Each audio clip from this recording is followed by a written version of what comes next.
अस्सलाम वालेकुम दोस्तों, फाइनली हम लेकर आ चुके हैं नन हिंदी चैप्टर 5 का ऑल ऑब्जेक्टिव क्वेश्चन। तो चलिए बिना टाइम गवाए पहले वीडियो को स्टार्ट करते हैं, बाकी बातें वीडियो के अंदर करेंगे। तो चलिए वीडियो को स्टार्ट। दोस्तों हमारा सबसे पहला क्वेश्चन है, पुरुलिया रोड हुंडरू की दूरी है, यानी पुरुलिया रोड से हुंडरू की दूरी कितनी है? तो आपका ऑप्शन नंबर ए में होगा 3 मील दूर है, ऑप्शन नंबर बी में होगा 13 मील दूर है, और ऑप्शन नंबर सी में होगा 23 मील दूर है, और ऑप्शन नंबर डी में 33 मील। तो दोस्तों इसका फाइनली आंसर जो आपका होगा वो होगा आपका ऑप्शन नंबर बी 13 मील दूर है। ठीक है दोस्तों, 13 मील दूर है। ठीक है, चलिए आपका दूसरा नंबर क्वेश्चन है, हुंडरू का पानी डॉट डॉट डॉट की तरह चक्कर काटता है। ठीक है दोस्तों, आपका यह क्वेश्चन है। तो इसका ऑप्शन जो होगा आपका ऑप्शन नंबर ए में होगा बिल्ली की तरह चक्कर काटता है, ऑप्शन नंबर बी में होगा कि चूहा की तरह चक्कर काटता है, और ऑप्शन नंबर सी में नेवला की तरह, और ऑप्शन नंबर डी में सांप की तरह। तो भैया साहब इसका आंसर होगा आपका ऑप्शन नंबर डी, सांप की तरह चक्कर काटता है। भैया इम्पोर्टेंट क्वेश्चन है, ध्यान से पढ़िएगा, हिंदी में बहुत नंबर ला सकते हैं। चलिए आगे बढ़ते हैं।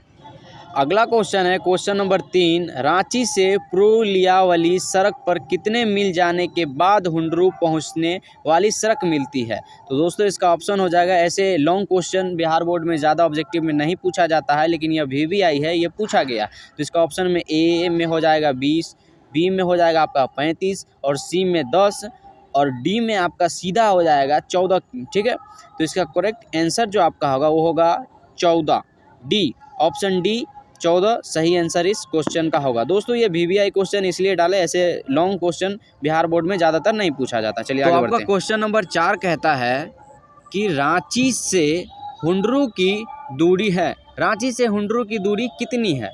ठीक है दोस्तों, आपको इस चैप्टर का नाम याद है ना, कि ये नहीं कि अंदर में आ गए आपको चैप्टर का नाम ही नहीं। तो चैप्टर का नाम है हुंडरू का जलप्रपात। ठीक है, ऑप्शन नंबर ए में आपको होगा 10 मील, ऑप्शन नंबर बी में 20 मील, ऑप्शन नंबर सी में 27 मील, और ऑप्शन नंबर डी में 30 मील। तो इसका फाइनली आंसर होगा ऑप्शन नंबर सी। ठीक है, ऑप्शन नंबर सी 27 मील। ये भी बहुत VVI क्वेश्चन है, ऐसे टेंशन मत हो, लास्ट में हम ऑल VVI ऑब्जेक्टिव क्वेश्चन छांट के आपको देंगे। ठीक है दोस्तों, आपका अगला क्वेश्चन है क्वेश्चन नंबर 5, स्वर्ण रेखा नदी के उद्गमन स्थान से कितना मील आगे हुंडरू का झरना है?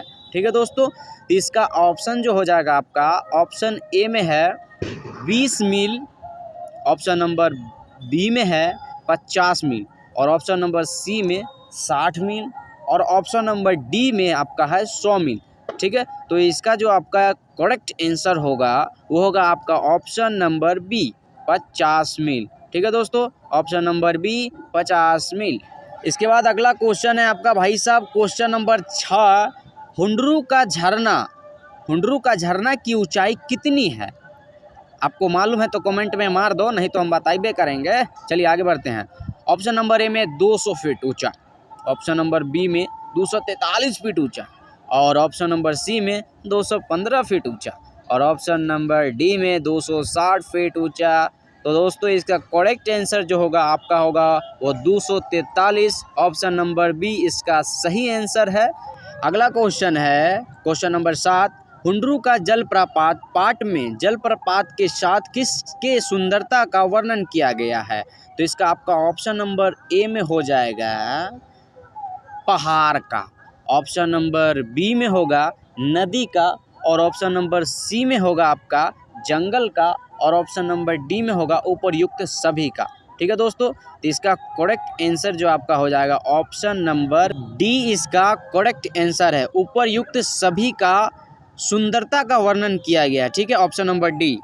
दोस्तों अगर आप क्वेश्चन नंबर 7 तक का सफ़र पूरा कर चुके हैं तो इस बार इंशाल्लाह हिंदी में सबसे बेस्ट स्कोर का भी सफ़र पूरा करेंगे। अगर आप हमारे चैनल पे नए हैं तो हमारे चैनल को सब्सक्राइब कर दीजिए, अगर हमारे चैनल को सब्सक्राइब कर चुके हैं तो इस वीडियो को एक प्यारा सा लाइक कर दें अपने छोटे भाई को। और इसी के साथ हम बढ़ते हैं अगले क्वेश्चन की ओर। तो अगला क्वेश्चन है आपका क्वेश्चन नंबर 8, स्वर्ण रेखा नदी कहाँ गिरती है? स्वर्ण रेखा नदी कहाँ गिरती है? आपका इसका ऑप्शन नंबर ए में हो जाएगा हिंद महासागर में, ऑप्शन नंबर बी में आपका होगा अरब महासागर में, और ऑप्शन नंबर सी में होगा बंगाल की खाड़ी में, और ऑप्शन नंबर डी में आपका होगा गंगा नदी में। ठीक है दोस्तों, तो इस क्वेश्चन का करेक्ट आंसर जो आपका हो जाएगा ऑप्शन नंबर सी, बंगाल की खाड़ी में। ठीक है, बंगाल की खाड़ी में स्वर्णरेखा नदी गिरती है। ठीक है, इसके बाद अगला क्वेश्चन आपका 9, संध्या की पवित्रता एवं महानता तभी है जब उसका साधन भी महान है। महान मंजिल पर पहुंचने के लिए मार्ग भी महान होना चाहिए, किनकी उपयुक्त है।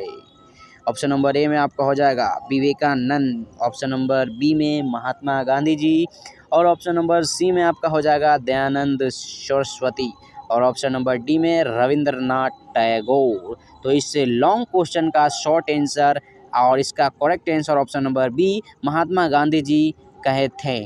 ठीक है दोस्तों, ऑप्शन नंबर बी।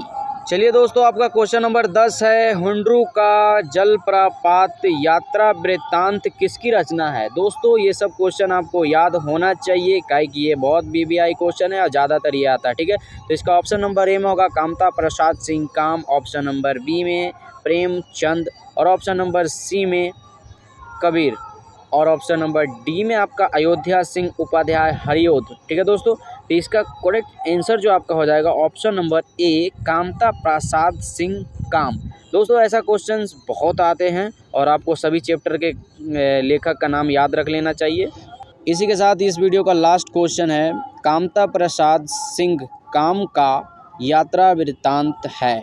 दोस्तों एक बात बता दें कि इस चैनल पे जल्द ही उर्दू का क्लास चालू होने वाला है। ठीक है दोस्तों, तो ऑप्शन पे आते हैं सबसे पहले ऑप्शन नंबर ए में हौसले की उड़ान है, ऑप्शन नंबर बी में हुंड्रू का जलप्रपात, ऑप्शन नंबर सी में ईदगाह, और ऑप्शन नंबर डी में है चिकित्सा का चक्कर। ठीक है दोस्तों, उर्दू का क्लास चालू होने वाला है, अगर आप पढ़ना चाहते हैं तो हमारे चैनल को सब्सक्राइब जरूर करिएगा। ठीक है, इसका करेक्ट आंसर आपका ऑप्शन नंबर बी होगा। ठीक है, हुंड्रू का जलप्रपात। ठीक है दोस्तों, फिर मिलते हैं अगले वीडियो में। गुड बाय तब तक के लिए।